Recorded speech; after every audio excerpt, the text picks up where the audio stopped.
அண்ணாமலை அவர்கள் மேல டெல்லி தலைமை ரொம்ப கோபத்துல இருக்கு, டென்ஷன்ல இருக்கு, அப்படி இப்படின்னு என்னென்னவோ பொருளி வதந்தி எல்லாம் கிளப்புனாங்களே, அவங்கெல்லாம் இன்னைக்கு வாயடிச்சு போயிட்டாங்க. அவங்கெல்லாம் எங்க இருக்காங்கன்னே தெரியல, ஆள் அட்ரஸே இல்லாம போயிட்டாங்க. ஆனா அண்ணாமலை அவர்கள் இன்னைக்கு என்னென்னவோ பண்ணிட்டு இருக்காரு. நேற்று பாத்தீங்கன்னா ஆந்திரா போனார். எதுக்கு? நல்லாட்சி நாயகன் திரு அடல் பிஹாரி வாஜ்பாய் அவர்களின் சிலை திறப்பு விழாவிற்கு அண்ணாமலை அவர்கள் சென்றார். அண்ணாமலை அவர்கள் கூட அமர் பிரசாத் ரெட்டி அவர்களும் சென்றார். அண்ணாமலை அவர்கள் போய் அந்த சிலையை திறந்து வைக்கிறாரு. அண்ணாமலை அவர்களை பேசினவங்க எல்லாம் இன்னைக்கு அட்ரஸ் இல்லாம ஆளே காணோம்.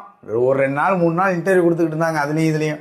அதுக்கப்புறம் ஆளே காணோம். ஆனா இன்னைக்கு அண்ணாமலை அவர்கள் தென்னிந்தியாவின் தலைவராகவே உருவெடுத்து விட்டார். தென்னிந்திய மாநிலங்கள்ல அண்ணாமலை அவர்கள் எந்த மாநிலத்துக்கு சென்றாலும் மக்கள் கொண்டாடுறாங்க.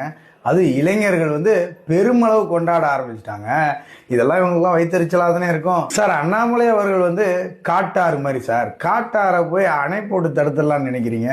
அதே மாதிரி சிலை திறப்பு விழாவை முடிச்சுட்டு விஜயவாடாவில் கனக துர்க்கையம்மன் கோயிலில் போய் தரிசனத்தை முடிச்சுட்டு தான் அண்ணாமலை அவர்கள் கிளம்பினாரு. மீண்டும் சொல்லுகின்றேன், Annamalai is not a just name. Annamalai is icon of Tamil Nadu politics.